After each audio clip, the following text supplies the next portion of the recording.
বাস মাশাআল্লাহ। তুমি যে এখন হাদিসটা পড়েছ বলো তো দেখি কি বলছো?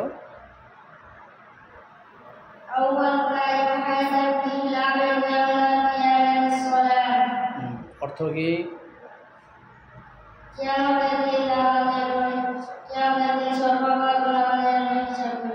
হ্যাঁ, মানে কিয়ামতের দিন সর্বপ্রথম বান্দার থেকে কিসের হিসাব নেবে?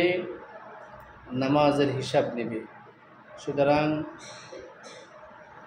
মুসলমানের জন্য ঈমান, মুসলমানের জন্য নামাজ একটা গুরুত্বপূর্ণ একটা ইবাদত।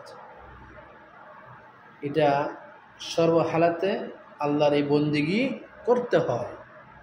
সেজন্য ইনশাআল্লাহ আমরা বেশি বেশি নামাজ পড়ার অভ্যাস করবো ইনশাআল্লাহ। ঠিক আছে না?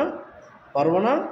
আমরা নামাজ যখন পড়ব সুন্নত তরিকায়, নবী আলাইহিস সালাতু ওয়াস সালাম আমাদেরকে যেরকম নামাজ শিক্ষা দিয়েছেন, যেমন তোমাদের উস্তাদরা তোমাদেরকে প্রশিক্ষণ দেওয়া কীভাবে দাঁড়াইতে হয়, কীভাবে রুকু দিতে হয়, কীভাবে সেজদা দিতে হয়, কীভাবে তাসবিহ পড়তে হয়, হ্যাঁ, যেরকমভাবে উস্তাদ তোমাদেরকে তালিম দেন, যেরকমভাবে তোমাদেরকে শিক্ষা দেন, ঠিক নামাজ যখন পড়বা ওই সুন্নাহগুলো খেয়াল করে আমল করো ইনশাআল্লাহ। পারবানি? ইনশাআল্লাহ।